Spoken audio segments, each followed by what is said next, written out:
Good morning students. So today we will cover rest of the topics of the chapter number 4 agriculture.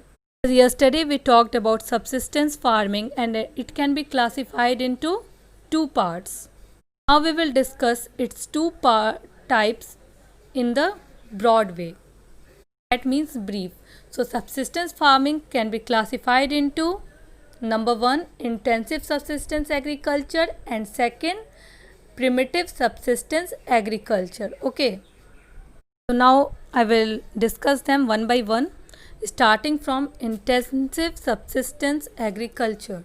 So intensive subsistence agriculture is that type of farming where a farmer cultivates a small plot of land using very simple tools and large amount of labor.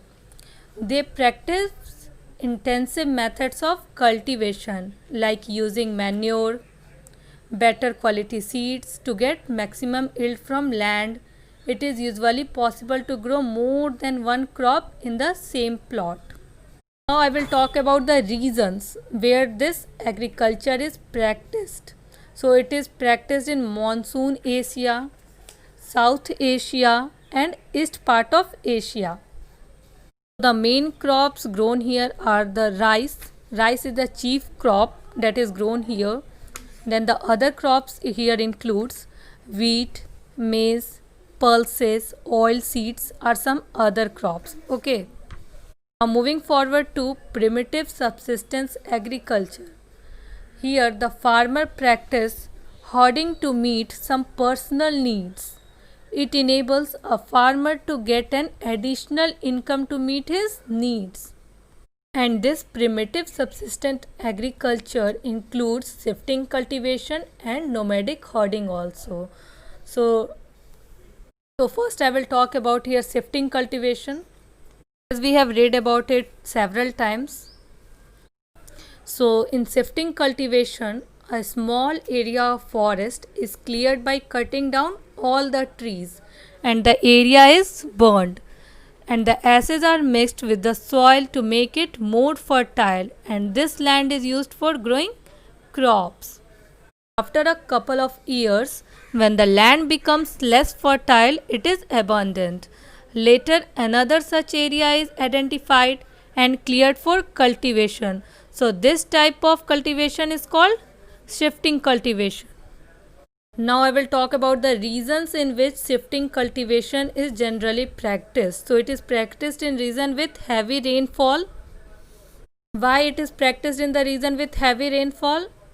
The reason here is so the regeneration of forest is very quick there. And this practice is also known by other names such as slash and burn, jhum cultivation. So these are the popular names. It is also known as roca in Brazil, in South America, milpa in Mexico and Central America, asol in Congo Basin and ladang in Indonesia and Malaysia. When anyone asks you in which regions exactly this shifting cultivation is practiced, so there you will write shifting cultivation is practiced mainly in the thick forest of northeast India, southeast part of Asia and the Amazon basin. Okay, so you must remember this, the location. So now we will move forward toward nomadic farming. So nomadic farming refers to the practice of farming in which herdsmen move from one place to another with their families and their livestock in search of fodder, water. Okay, camels, sheep, yaks and goats are the animals that are mostly common reared by nomads. And what does this animal provide? You very well know these animals provide milk, meat, wool, hides and other animal products. So nomadic herding is practiced in the arid and semi-arid region of Sahara, Central Asia and some parts of India like Rajasthan, Jammu Kashmir or we can say the hilly areas. Okay. So today we leave our topic till here only and tomorrow we will discuss about the commercial farming, what it includes. Okay. That's all for today, students. Thank you.